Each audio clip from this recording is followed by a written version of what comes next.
Hello and welcome to the Stream of David, and hello to all of our Patreon fans. How are you? And David, you are muted. I wasn't really speaking, but yes, I was muted. I know, but you were about to because you were going to say, "Hey, I was about to say, "Hey," and you what's weren't hearing up?" the damn thing that I was saying. What are you drinking? Water. Claim your hour power. Claim your hour power. Claim your power hour. I'm drinking lemonade, sweetened with stevia from Whole Foods, and it's really good. Oh, that's awesome. That's awesome. You know what I did this week? Everybody, any women out there, if you're younger than me, you'll not get it, but you will soon. I went to the lady doctor. You know, there's something about, I love this. Women, we reproduce, we are female and bring this beautiful balance, but we also have this thing that the hormones just quit working. And so I needed to go and see that. So yeah. And I'm really excited because there's new things out called bioidentical hormones. So I'm pretty stoked about that. But let me tell you, David, it's like I could snap at somebody. I'm going to talk to the stream about this and Debbie's hormones. Okay. Honestly, it is an imbalance. And even though I don't want to own the imbalance and say I'm imbalanced, I'm just telling you, I've been noticing there was something not straight. And that's what I went to the doctor and got the right blood work. But I was at least on the right path. So everybody needs to know that. You're on the healing journey now. I'm on the healing journey right now. I'm on a healing journey and I'm loving it. I actually am appreciating the fact that I have insurance, that I don't need to have approvals to go somewhere. I can just go. And I appreciate the fact that the doctors that I have been able to see have been extraordinary. And sometimes it takes a little medical intervention just to get things rolling in the right way. There was a time many, many moons ago, I was on pills, pain pills.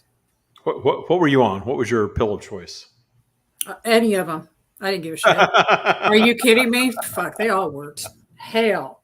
Give me a pill. I mean, they gave me a concoction one time, David, and for anybody's watching, if you've ever been in this experience, you know what I'm talking about. But back in the day, I had serious things going on at that time, but they prescribed oxy with morphine and then oxy with Dilaudid with Soma and with a sleeping pill to boot. It was like Ambien or something like that. Yeah, or so you were on uppers and downers and opiates and all the good stuff. Legally prescribed by my damn doctor. I even went to a pain specialist, but you know what? I went to a pain specialist. Nah, I was already in that mode. Okay, I was already there. And it finally got to the point where I had to say no more and I need off of these, and got off of them. But yeah, it was something. So now I am using the doctor for the right things. And I'm happy to say today, I don't have any of those things going on, But yeah, I appreciate the ability to be able to make the right choices for my body today. If I'm not making a good decision for my body, then I just simply change the decision I'm making. I said that just a bit ago. I said, I need to make better decisions. I'm just going to drink some water instead of a Monster Zero. Well, I used to show up on these drinking martinis and scotch. So, I guess I'm doing a little better lemonade. Did you? Oh, yeah. I used to do, it was on Spirituality Gone Wild. And whenever, oh my gosh, her name just popped out of my head. Carrie, if you're watching, you probably remember her name. You can type it in the comments. And if whoever's watching, because I know some of you are watching, I see you. I see the number. Say hello. Let us know who you are. Let us know who we're hanging out with tonight. But we used to have like a cocktail hour, and then I would channel. With who? Gosh, what was her name? She was a channel too. She was a lot of fun. She lived in Florida. I can't remember her name. I don't know, but that does sound fun. You have to go back into the archives of Spirituality Gone Wild and find those old videos where I would sit with a drink every night. Oh my gosh, that's let's freaking hilarious. let's booze and channel source. Well, you Booze know and what? I don't channel. care. They don't give nah. That judgment of boozing or not boozing or pills or not pills, that's all 3D human stuff. We're having our experience. Now, sometimes that can lead to a lower vibrational moment or a string of moments for sure. But Yeah, you could there's say no that a bit. judgment from Just source a in minute. that. Yeah, no. Well, I will tell you that there is something really cool happening on Sunday. If you want to come pop in and just say hi, this Sunday night I am resurrecting Spark the G Vibe Sunday, panel style, free wild and fun, and so I'll just send you a little linky poo, and anybody who's watching, come and hang out. I mean, if you want to pop in with the message from the stream, So go for it. that will be over on Spirituality Gone Wild on Facebook. Mm-hmm. Mm-hmm. Yep. And I'm trying to lure me back over to Facebook. Okay, it's also going to be on YouTube. Well, there you go. That'll be on YouTube, so that's all right. What's going to be through StreamYard, where we are now? I'm doing it through StreamYard. Yeah, so StreamYard. Yeah, where it lands is where it lands. Yeah, it'll be all over. I am excited. Spirituality Gone Wild always has the most interesting audience, so it's always fun to channel. Remember when we used to get people asking us like crazy, just like the most, even for Source, the craziest questions. Oh, they were nuts. Yeah. I enjoyed those days. It was kind of fun. I enjoy more though people that really want to hear from the stream. Well, I do too. Something, I had another exciting, fun thing happen, David. What was that? Well, I am officially working with the partnerships with Unify. So I even have my own Debbie at unify.org. That's cool. I'm so excited about that. So you are a sub network of a big network. Their reach is at 100 million a month right now. I am not crying. That's good. Yeah, and holding that kind of space for the partners that come in, it's exceptional. It's exceptional. So you and I get to talk about that more later. And I want anybody who's watching this right now to hold that vibration. Because see, I have to mention something. I was watching my memories on Facebook. I got to say this without I have gratitude tears every time I go here, David. But this morning I'm watching a Spark the G Vibe Sunday from 3 years ago. And Carrie pops in and I'm like, yeah, Taya boot camp. And that was the time I was going through Taya, but I didn't know where I was going to go. And my son was in rehab and I'm like, oh my God, what am I going to do? And like, oh my God, I'm going to be in Taya and I am going to learn to appreciate every step of this process. And that's what happened. So I saw that today and it just, as I look out at the beautiful sky here in Huntington Beach and the air here and where I was and here I am and it's just amazing. So thank you for bringing this work forward and for the community here because I needed it and I still do. So I had to throw that in. Well, I've had an interesting day today. I watched someone transition for the very first time ever. Michael's father transitioned today here at the house. So he's been declining. We moved into this house because it has a whole wing for Michael's parents, and his father's been declining rapidly since he fell Christmas Eve last year. Yeah. And he's really been declining since then. And we brought him here, and he's pretty much bed bound. And the last few weeks, we actually have had him on hospice. And it's clear that he was just not going to get better, that he was just getting worse and worse and worse. And very sort of out of it most of the time, sleeping a lot, eating a little bit, not a whole lot, and just really declining physically. And last Thursday, the reason that I couldn't be on is because that day we were told that he was transitioning that day by a home health aide.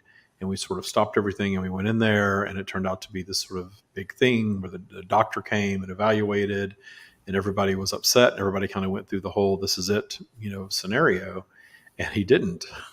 He decided to hang around. I'm done. By the time all that was done that day, I was so done. I'm like, there's no way I can go channel and do what I need to do for CYP tonight. So I took last week off, and then yesterday, Michael's mother's been in the hospital since then. She actually fell that night that we thought he was dying. So she's been in the hospital for a week. Sorry, I'm losing my voice already here. And so she's in the hospital. It's very quiet and calm around the house since she's in the hospital. And yesterday I came in, I had my team meeting. I have an 8:00 team meeting every Wednesday morning, and we had our team meeting. It was great. I assumed the home health aides came in and they were doing their stuff with him. And at 9:00 I came out and nobody had ever shown up. Oh, sure. Yeah. And so he was sitting up. He was more alert than I've seen him in months. And he said, "I'm thirsty and I'm hungry." So I got him some applesauce. I got him some lemonade. Yeah, I'm still hungry. Okay, fine. So I went and made him 3 scrambled eggs. I fed him scrambled eggs. I've never fed anybody before. I don't have kids, so I've never done any of this stuff before. So Okay. Yeah. sitting there feeding him, and we're just chatting, and it's like a whole different version of him. And Carrie used to do palliative care, and she said that sometimes they rally before they, or when they're ready to go, they sort of rally, and I've heard that before. And so his whole day was like that yesterday. The home health aide finally showed up midday. He ate more yesterday than I could possibly eat in a day, and I, much larger person than he is. He's a tiny little man at this point. Ate all day, sat up. He loves game shows, so he watched the Game Show Network all day yesterday. It was communicative. It was very different. Anyway, so today there were 2 health aides here, but they weren't getting him anything to eat. And I was sitting at my computer. Today was my deadline to finish the Taya practice book, my version of it, before I hand it off to Kat, the editor. And something pinged in my head and said, make him some eggs. So I made him some scrambled eggs, and I took the eggs in there. And they, one of the home health aides started feeding him the eggs, and I made some for Michael and myself too. So I got Michael out of his office, and we're sitting there, and suddenly they came running. He's despondent. He's not responding. So we go in there, and Michael sits with him and holds his hand, and he's just sort of passed out. And it's kind of funny because he was eating the eggs, and he said, "These eggs are really good." And that was it. So later in the day, I kind of realized that his last words were compliment to my food. But then I thought, and also the last time I cooked for someone else, they died. So.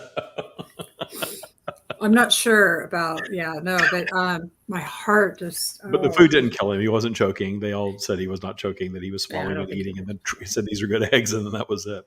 So what an interesting experience, though, just to be so at peace, because I haven't, since I really gotten deep into my Taya practice, I haven't had that experience. And I've never had the experience of being in the presence of someone when it happened. Mm-hmm. And it was so, I want to fall short of saying joyful, but it was such a nice experience, just to watch someone just sort of peacefully transition with his game show on, blaring on the TV the way that he loved it. And his, scrambled eggs and his juice were there, and he's sitting up in his bed. And I'm like, that's really nice. What a nice thing to transition that way. And I was just really focused on that. And I think Michael was pretty much there as well. So that's how's Michael right now? He's good. There's some people visiting over there. He's sitting out there. He was laughing when I went to tell him that, I was jumping on here. I very much wanted to come do this tonight just to share that with all of you. And I just think that it's just part of the life experience, is the transition out of it. And there's no sadness in it for me whatsoever. And I know that Michael was really prepared for it. So we'll, I don't know exactly how he's going to respond over the next few weeks, but we'll see. It was his father. So I love that you bring this up, because the gratitude and grief for me is what you're explaining. But the next part of it is this deep appreciation for life that we have here. This understanding that, holding somebody's hand when they take their last breath showed me how that's their gift. That's their final gift for us. Because if that doesn't kick you in your ass, what's going to? You know what I mean? Mm-hmm. And there's just this newfound appreciation. And as you're telling this story, it's like, we're all going to be there someday. Mm-hmm. How beautiful it was that he got to have that experience, including the eggs. I think that's pretty rad. I'm very, but I also, I was telling somebody, I was just talking about death again earlier this week, and I forget where it was on a podcast or something. And I was saying there was a time in my life that I always thought I was very at peace with the idea of taking your own life at the end, like choosing your exit when you know that you're not, going to rebound, you're not coming back, you have no quality of life, and to sort of just take care of that yourself. I had made peace with that probably in my 30s, years and years and years ago. And I kind of assumed that maybe that's how I would just end up going. Well, since then, now I do believe that we vibrationally choose our exit. We manifest that like we manifest everything else. But I so love living life now, allowing the universe to deliver just a magical experience without me trying to dictate what that looks like. That's trust. That's true return to trust is whatever. Yep. Whatever. There's things that I want to experience. I'm on this kick now where I want to live in the Mediterranean. I want to live in Spain overlooking the ocean. And I want to, there's things that I still want to do. My big thing is to be able to get to be together in a physical space with people that are into this, like we were in January and like you're talking about doing, in the future. That's right. I want to spend the rest of my life really being in the proximity of other people who get this, because, and it's not that we're better than or anything like that. It's just, it's nice to be around other like-minded people. It's comforting. It's an ego thing, I know, but it is nice. And I think it is so much fun when we all get together and we are all in that same space of appreciating what is without the fear and the judgment and the, oh, this is how you need to do it. This is how you'll get better at it. And I'm going to get this, we just aren't like that. It's just not, Right. that's not what Taya is. And so I really have an intention toward that, but I know that I don't need to overthink that. I don't need to sit and hammer away at how that's going to happen. It'll happen in a far more elegant way if I just sort of set the intention, let it go, get into that wouldn't it be nice space, and then just let it go and really focus on being joyful day to day and appreciating what I already have, which I do. I love that because there's no win and win anyway. Win and win, get it? WIN and WHN. There's no win and win. We either going to do it now or forget it. Because if you sit around waiting until you get there, then that's just never going to happen. May as well get happy. But that's what there's so much beauty in death, and I love that you brought the aspect of peace into it, because it is. It's a physical separation, and there's a very big real part of that. I miss people that have, I miss their physical hugs and their physical being. But, it's just helped me to appreciate life differently. And I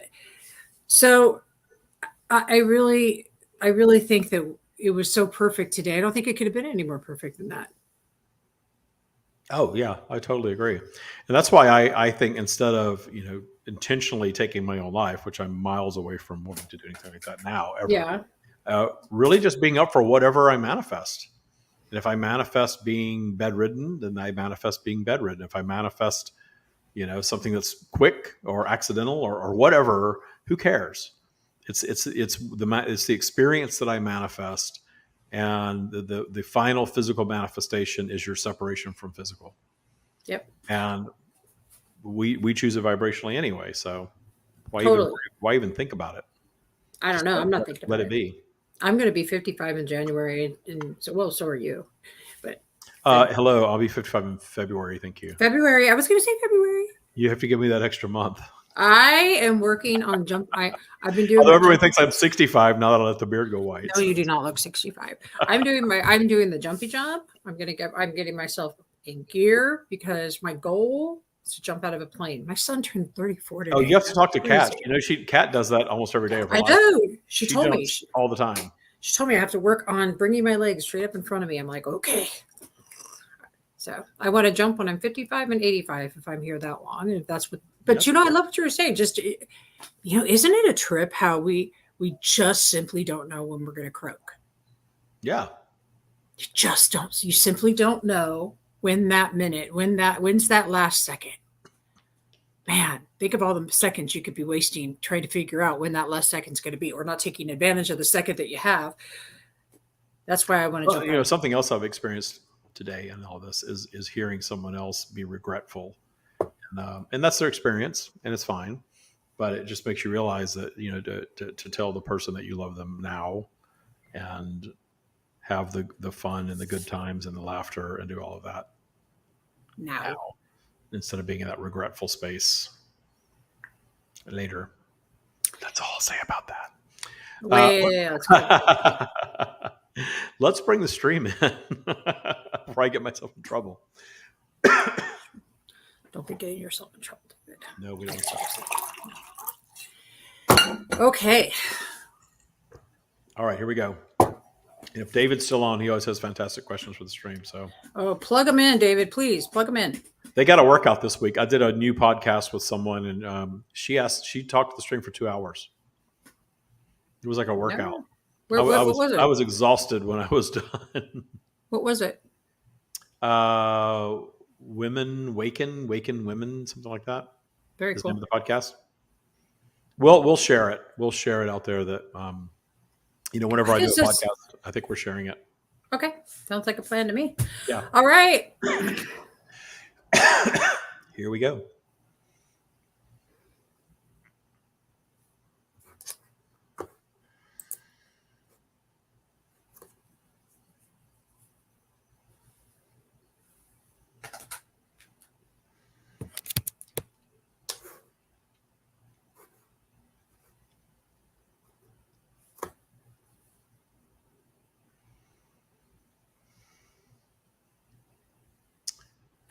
We are here. It is wonderful to be in the presence of the stream. Let's just jump right into David's experience today and Michael's experience with the transition of Michael's father. And let's talk about death and the different perspectives that people have, and offer something further than what maybe that they know.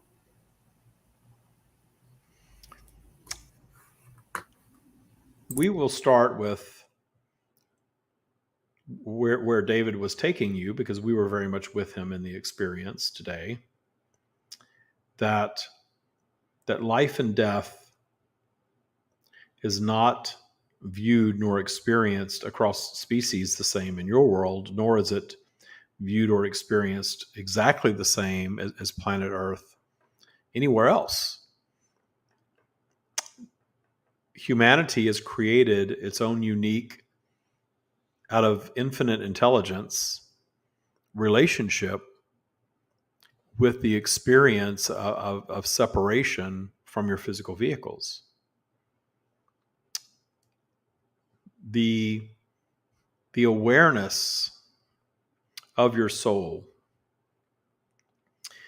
this matrix that we refer to very often with all of you, the reason that we are harping on that so much is because the matrix that humanity has created for itself has gone to great lengths to separate all of you from your natural source state of being.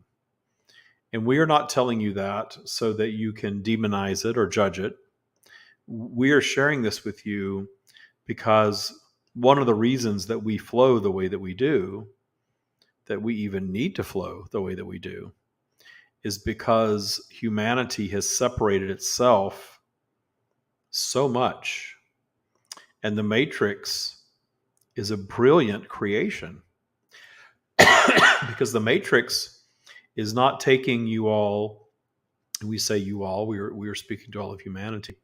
It is not taking you all so far down vibrationally that it's going to cause the mass destruction of your species. That is the very unique thing about it. It is this perfect creation that lulls all of you into this -5, as we have labeled it, vibration, that allows you to be very productive physically, very productive in 3D, and very focused on 3D production. However, the contrast of that, as you all like to call it, the flip side of that, is that to do that, it is separating you from your modes of communication that come naturally to you across your species. There is indeed a collective consciousness of humanity. You all communicate vibrationally regardless of where your physical vehicle is experiencing the earth environment. But you've created this matrix over a very long period of time. If we are referring in linear years, you have created this matrix that drags your vibration down just low enough to be mostly separated from our energy. So you are not communicating with each other telepathically, vibrationally, the way that you once did. Certainly, there are still some lines of communication that are sharing some common traits and driving you all toward some common desires. But those common desires are all rooted in the fact that you all wish to commune. At your core, you all wish to commune. And in your desires to commune, notice how much of your focus has been placed on technology that allows you to do that.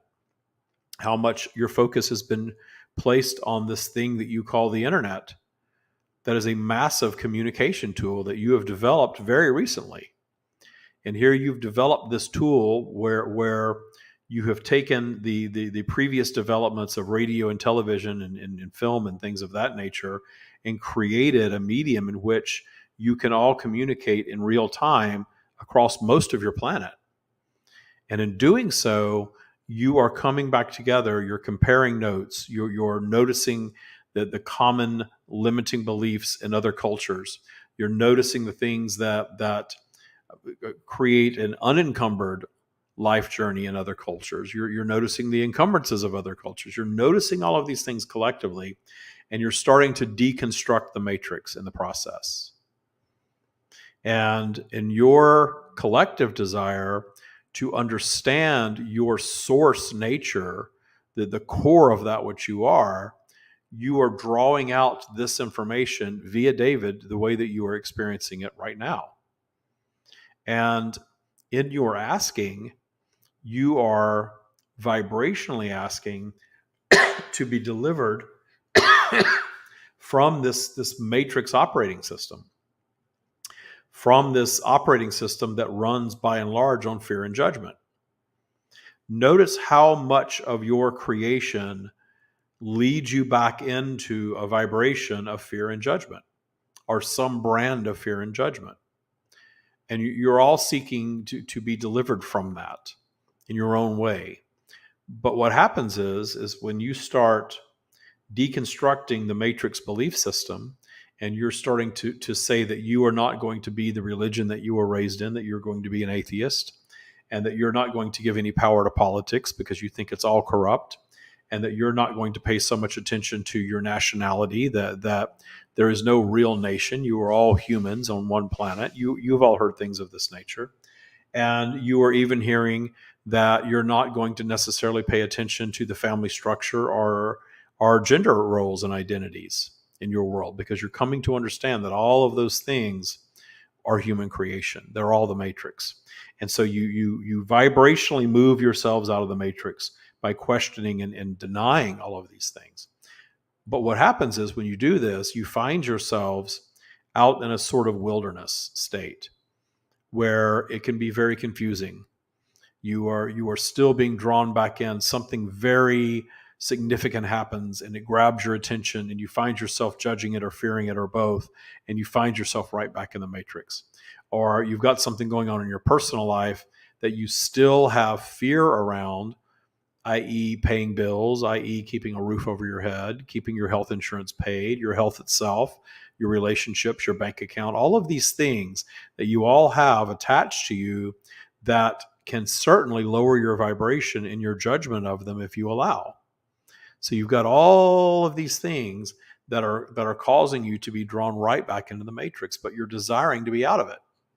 So we are flowing, and we are offering up an operating system for all of humanity, all who wish to find something for themselves, an operating system, a mindset that will deliver you from the matrix and be wholly rooted in universal law.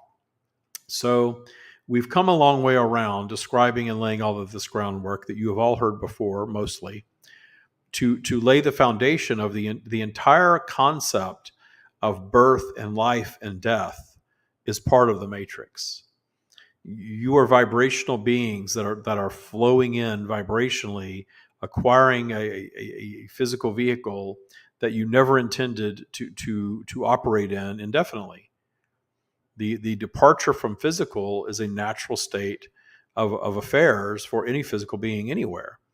And the mindset toward that departure can be anything that you desire to experience. It does not have to be sad. It can be celebrated. It does not have to be confusing. It could absolutely be fully understood that you are returning to your completed state, that there is a consciousness that drives you, that withdraws from the physical vehicle when the physical vehicle is returned to the earth environment. And you can operate your lives with this knowledge. And when you do, when you authentically move yourselves into that space, and that is becomes your new vibration, then you are no longer batted about by the matrix, because you're no longer fearing the inevitable death that you're going to experience. There is so much fear laced in around the death experience.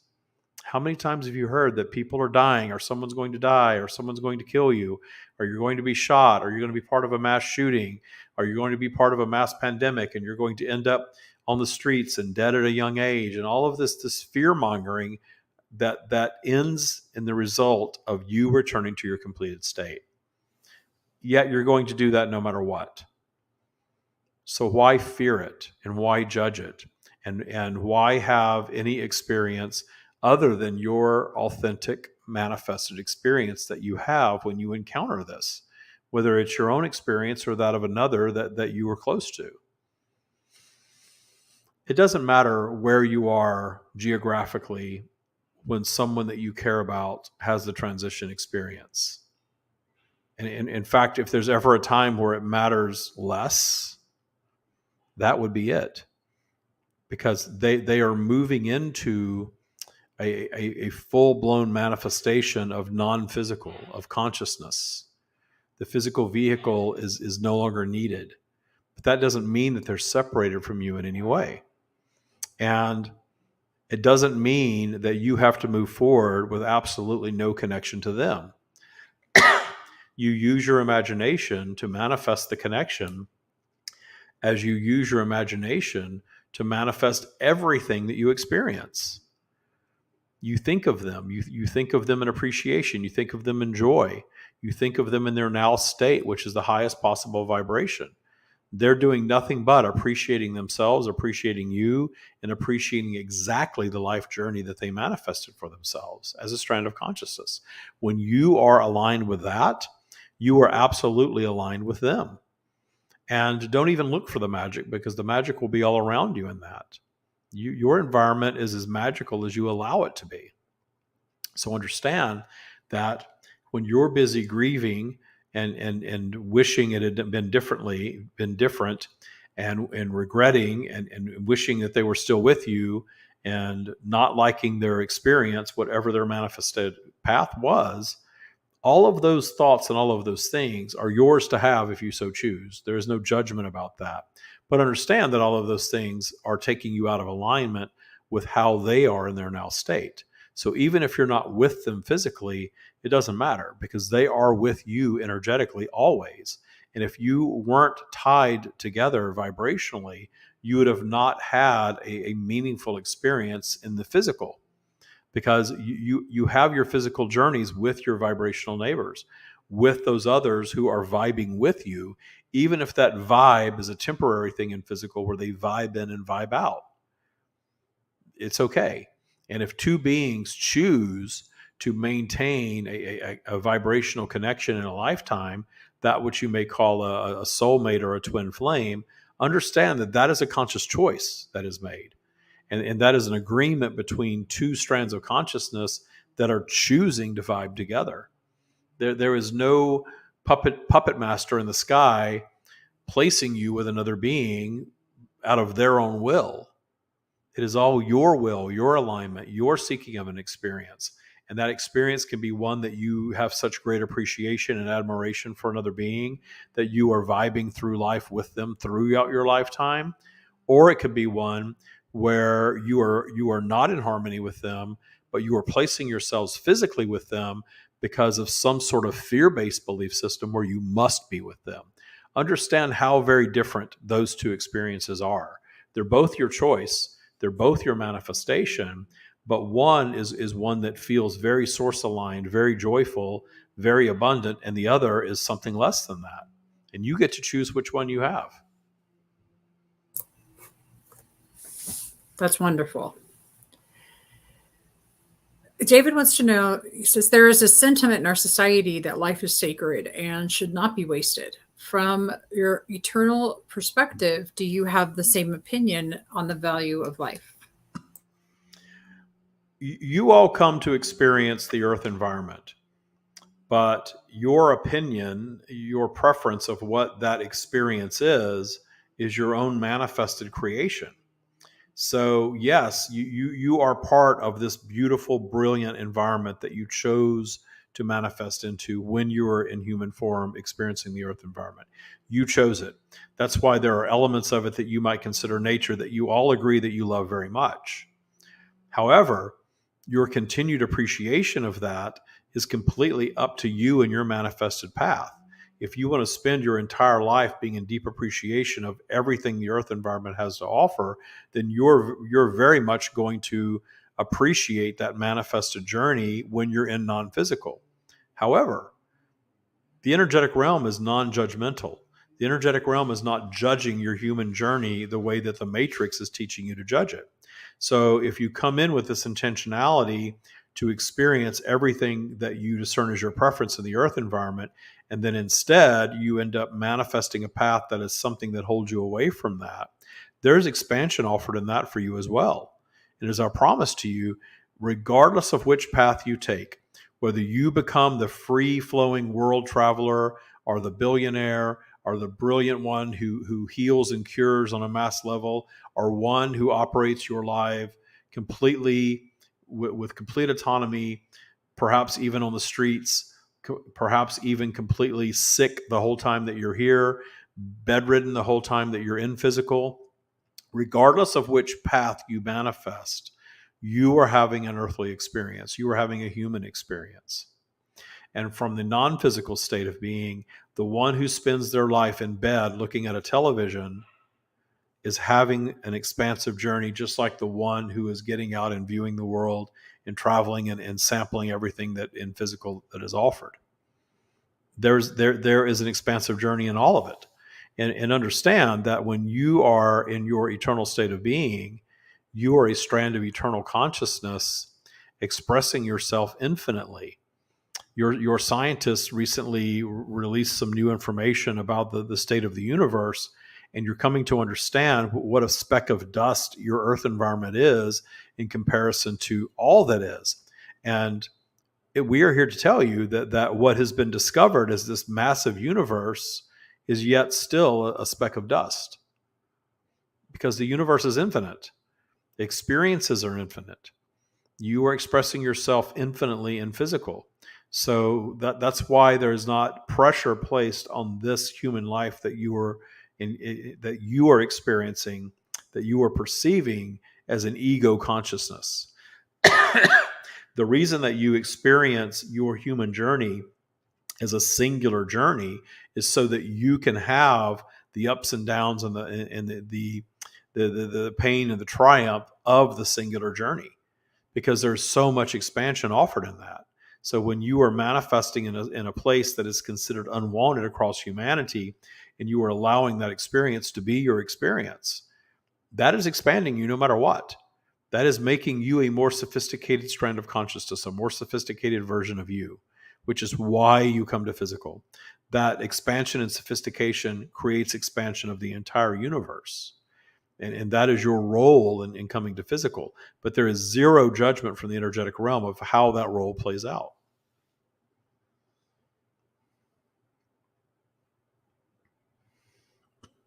I was muted. Thank you. The next question is really interesting. Do our lives flash before our eyes when we die? And if so, why is that? What is happening when you are entering into the death journey? And the term near death experience is perfect as you can imagine, because you are not fully transitioning, but you're well along the way there if you're having an experience such as that. Because it's not that your life is flashing before your eyes, it's because you are no longer perceiving in linear time, and therefore you gain instantaneous awareness of everything that you've encountered, and the information that you have greatest access to while you're still in your human vehicle, which you are in that state, is your current human journey. But there have been many that have reported seeing other things that weren't their lives necessarily in that state. They were encountering other lives that were close enough to their earth existence, if not an earth existence in itself, that they could perceive. It is all about what you're capable of perceiving. Just like in your dream state, your mind is creating these pictures based on your belief system, showing you what your vibration is.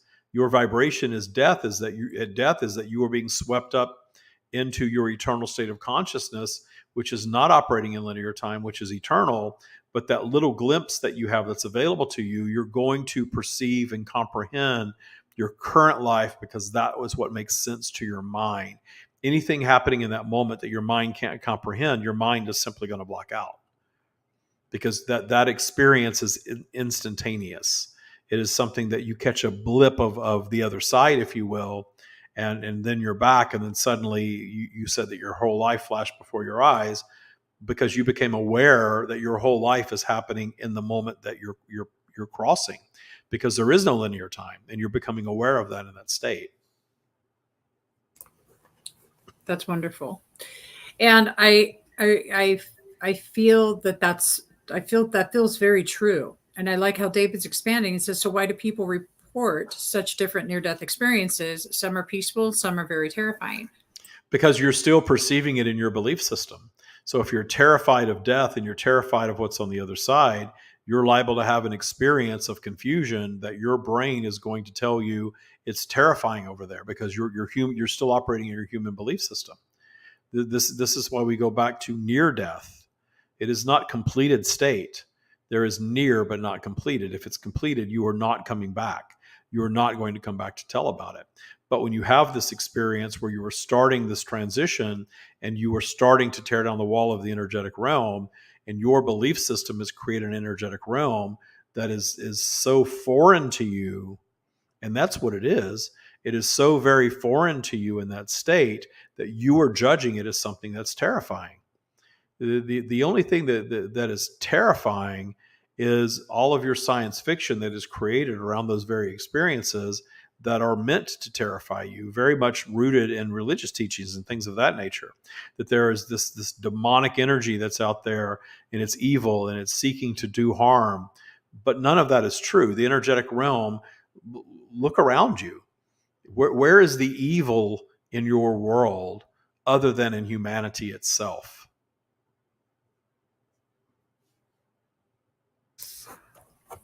Wow. And yeah, David, I agree. He says, wow, okay, thank you. I've always heard that when people pass over, that whatever their belief system is what they're taking with them. And then I guess it changes. And then so David says, if you are a devout Christian and you believe that you're going to cross through the pearly gates and you are going to see Christ, or you're going to meet God, or you're going to have some structure that is very human-like around that experience, your mind and the blissful returning to your completed state, your mind will construct that reality. Because you all make these things true for yourselves. That is why you're not going to solve things such as politics and religion in your world, because those that are vibing with religion are vibing with their religion. For them, it's very real. For them, it is everything. You're not going to just convince them otherwise. because that is their vibration. That is the reality that they've created for themselves. That's true with politics and materialism and everything else. They're all versions of the matrix, essentially. And you take that version of the matrix with you and you utilize that in your crossing over experience so that you have the experience that you're indeed expecting to have. And if your belief system has created a place called purgatory or hell, and you believe you're going there, you are apt to manifest an experience of that nature. It is the judgment of self that manifested in your own mind as an experience as you're crossing over. The terrifying things are usually rooted in your becoming aware as a being, as an eternal being, of everything that's out there and not being able to comprehend it or process it. And the only reaction that you have for that is fear. So David says, when we die, what happens to our ego? Is it destroyed? Your ego is a function of your physical vehicle, and it is essentially dissipates within the structure of the physical vehicle. So to say that it is discarded, you are correct. It ceases to be. It is a function that is functional while you're in physical that you no longer need when you're no longer in physical. Though everything is vibrational, and so the vibration that is your ego does not just cease to be vibrationally, however. Understand that you may go see a psychic and your psychic may tell you about your grandpa that crossed over, and your grandpa is very moody or ornery or impatient, and the psychic is tapping into that energy, and you get the confirmation that yes, you must really be speaking to my grandfather because he is so moody and ornery and impatient. The consciousness that the psychic is tapping into is that consciousness awareness that you have of your grandfather. Mm-hmm. Absolutely. And so in that imagination of keeping that consciousness alive, the imagination is keeping it alive. And it will live on as long as there is memory floating around, if you will, of that being that way. But they are not their ego in the completed state. None of you are. Imagine yourselves completely void of all fear and judgment and discernment of preference of your world. It's hard for you even to imagine yourselves that way. But that's how you are eternally. But in your eternal state of being, you are all knowing and all seeing. So you're fully aware of what the flavor was essentially of your physical lifetime, all of them, into infinity. So we have playfully referred to weekend trips, that your human journey is a weekend trip, that you come and there's a beginning, a middle, and an end. And you have the experience of being at the beach or the mountains or wherever you choose to have your weekend trip. Your weekend trip in this case is to be a human being in the earth environment. So your recollection of your life journey is going to be a full knowing of what you were like and what your ego consciousness was all about without being it, because you have access to that level of consciousness in that state. It is there present within all of you now. But this ego is serving the purpose that you all have of delivering to you the unique human journey that you're having.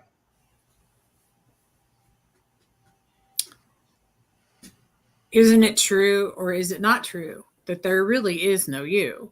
And this thing that we hold on to that we think is us is not really us, because we don't recognize the full potential of what our creation truly is. It's your own consciousness created matrix of a human being within the broader matrix of humanity and the broader matrix of your culture and your all of these things. It just reverberates out. And there is a collective consciousness of the earth environment. There's a collective consciousness of humanity and the earth environment.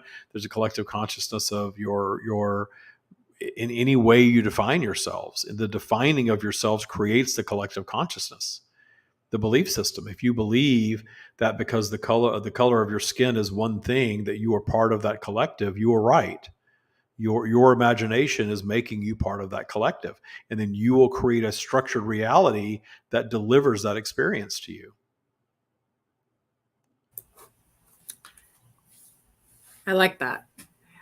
David says, so can a person person's leftover vibration of ego be passed to another, like reincarnation, or to children and grandchildren? It will never be exact because you're all unique beings, and you're bringing in an eternal consciousness into a scenario that you are perceiving and choosing to partake in certain things and not in other things. But there are strands of consciousness that can be passed down genetically. So you could be born to a father that you never physically meet and have characteristics of your father, certainly, even personality characteristics, and also your environment. All of these things band together to create this unique vibrational signature that is you. So your eternal consciousness, the environment that you're in, the physical consciousness that you are related to, your DNA essentially, all of those things work together to ensure that in an infinite universe, that your physical journey is one of a kind, unique. And the quantity is such that there's no quantification of it because it's infinite. It is infinite. And here you are in infinity having this one of a kind, unique journey as the being that you perceive as you.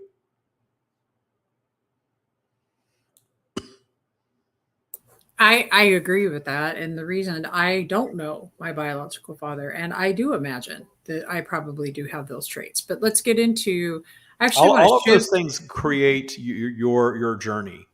So Yeah. the awareness that you bring in, your own preferences, your parents, the people that you're around, your biological parents, all of these things are sort of yet another ingredient in the soup that is you.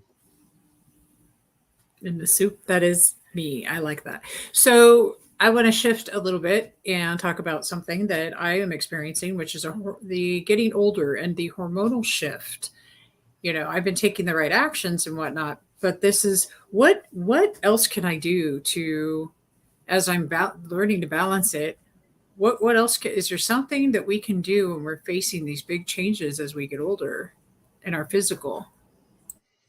The guidance that we offer you there is to celebrate and appreciate the aging experience of the physical vehicle first and foremost. The more you fear, the more you fight, the more you push against, the more you're going to have evidence of that reflected back to you. You believe aging is wrong. Here's something else that's going to prove to you that aging is wrong.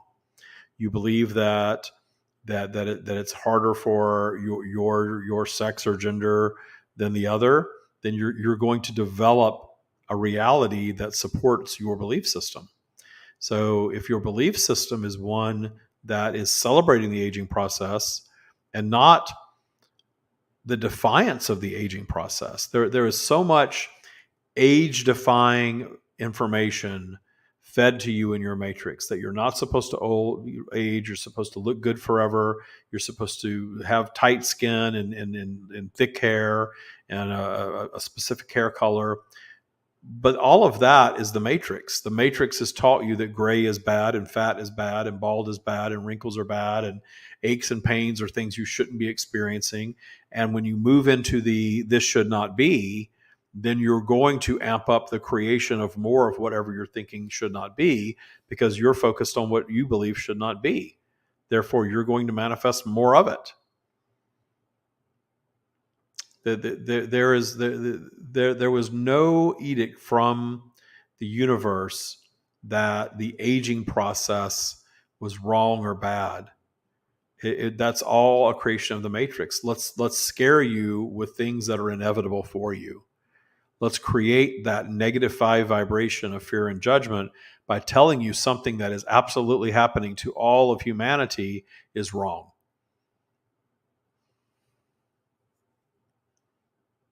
And that you shouldn't be experiencing it. But you are. Hmm. It's challenging. It's challenging as a human to have It's to very not feel prevalent. this, not to feel the same as I felt before.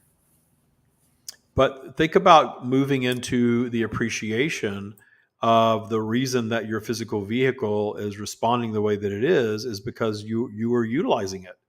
You're putting miles on it. You're utilizing your physical vehicle, and perhaps it's giving you some data back that is wearing out a little bit.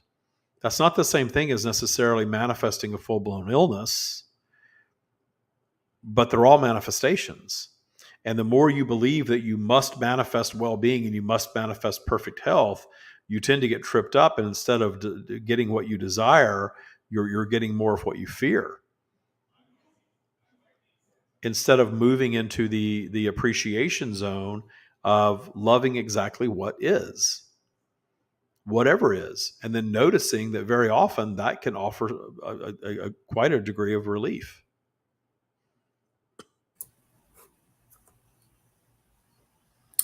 Thank you.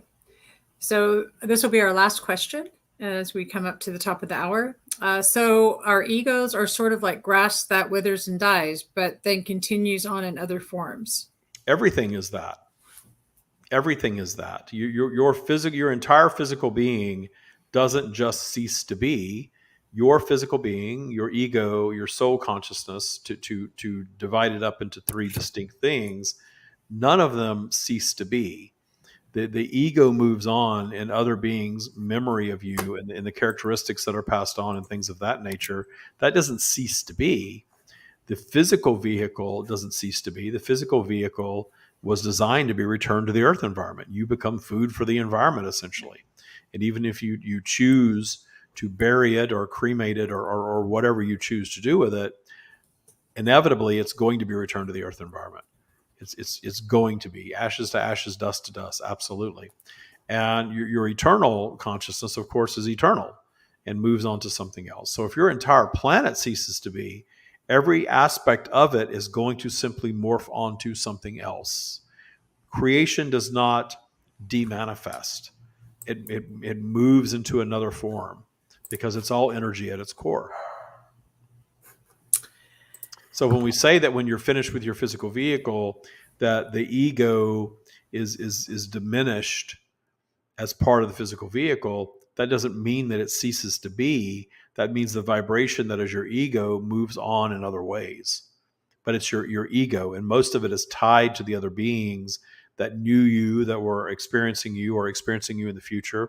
Now that you have all of these devices to record, you can keep a being's ego going indefinitely, because you have recorded information of them. So the ego that was Wayne Dyer lives on in videos and recordings and writings of Wayne Dyer.